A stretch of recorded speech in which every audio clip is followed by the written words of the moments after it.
We've now come to Ayrshire to speak to Derek Rutherford, who's going to tell us about a complication that affects some men, which can make them so embarrassed and distressed that they are unable to fulfil their partner's needs. Sexual problems are common in men with diabetes, and studies suggest that up to 70% of men at some time will suffer from some sexual problem. Erectile dysfunction is one of the most commonly reported sexual problems, and obviously this is due to the introduction of new therapies like Viagra.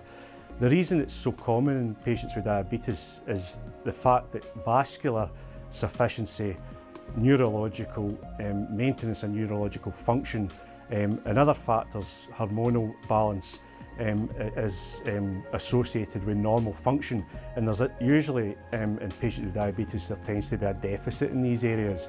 But on top of that you've got the potential impact to the disease process itself, and the fact that there's an impact in body image, injection site disfigurement, and general tiredness due to fluctuation in blood sugar.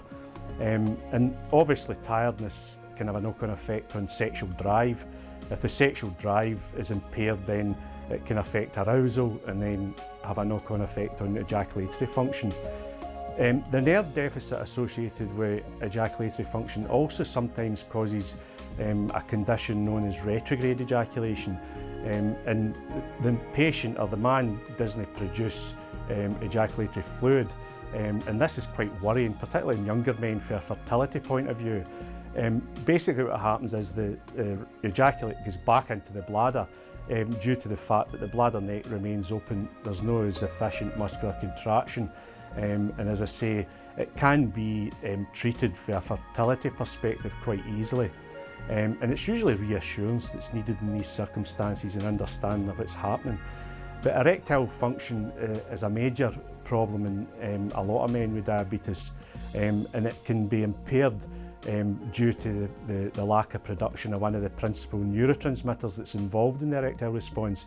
And in patients with diabetes, it tends to be that the production of nitric oxide is less than in the general population. So you've got a situation that's multifactorial. There's a lot of different influences in the problem, but then we're living in an era now where we've got available treatment options that are user-friendly, like oral therapies such as Viagra, Cialis and Levitra. Other treatments involve intrapenile injection therapies, which sound horrendous, but they probably sound much worse than they actually are.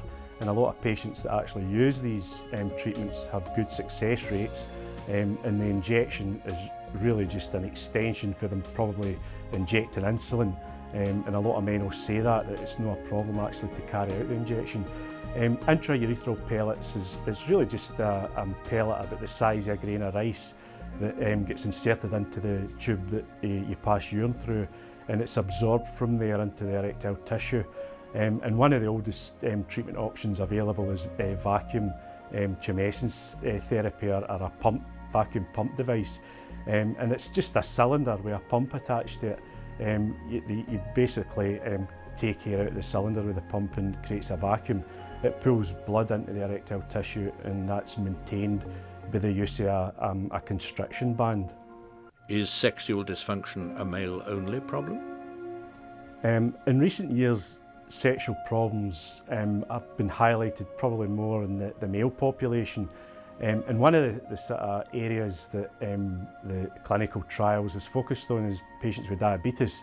And again, because the therapies are probably predominantly orientated towards men, it seems to be that the female sort of side is neglected to an extent. But with regards to the problem in women with diabetes, or the incidence of sexual problems in women with diabetes, it's very sort of little research in that area. And what we've tended to find is, although there's circumstances coming back for research projects to suggest that inevitably there must be some sort of upset with regards to sexual function, the results are very inconclusive. The two main things that we've noticed in studies is that women with diabetes, particularly type 2 diabetes, There's less production of vaginal lubrication on sexual stimulation, therefore that might result in pain during sexual activity. The other thing is, in a lot of patients or a lot of women with diabetes, you tend to find that they have an increased production of the male hormone.